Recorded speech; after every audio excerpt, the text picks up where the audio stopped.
So in number 5, I'm just going to call this instead problems with using CPI to estimate inflation.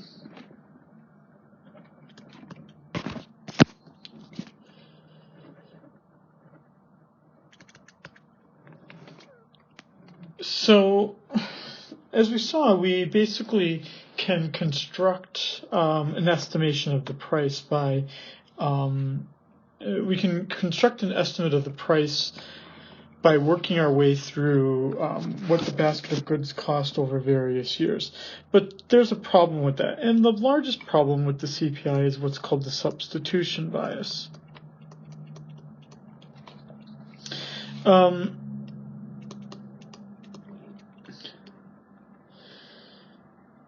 Because the CPI is a fixed basket of goods,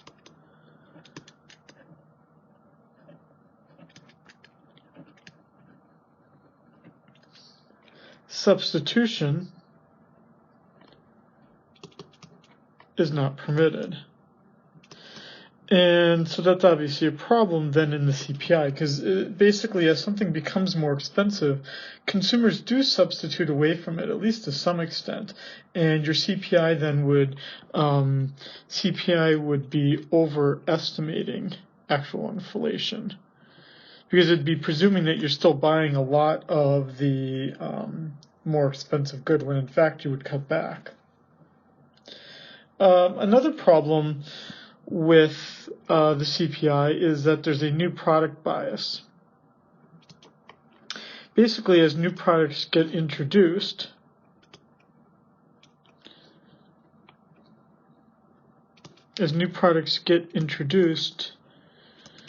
they take time to be counted as part of the CPI.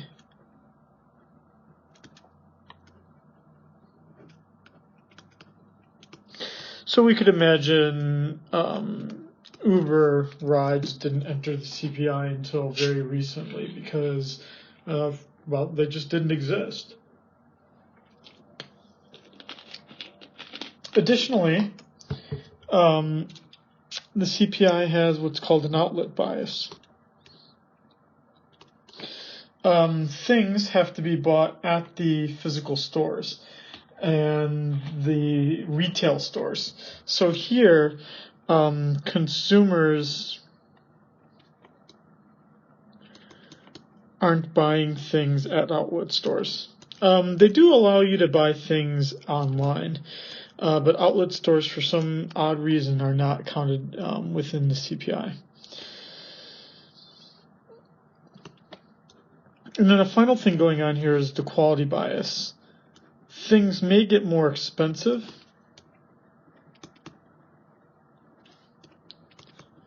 but they might be better.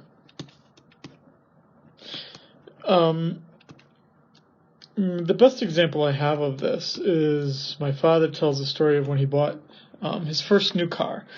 It was a 1974 Chevy Nova, and that he paid $3,500 for the car, and that today obviously a car is most of the time well over $20,000. And he complained about it, right? That why are cars so much more expensive than they used to be, right? And part of the idea is that there is inflation, but the other part of the idea is that the car that's being bought is more reliable, is safer, will last longer. So it's a better car, and you obviously would need to pay for that kind of thing.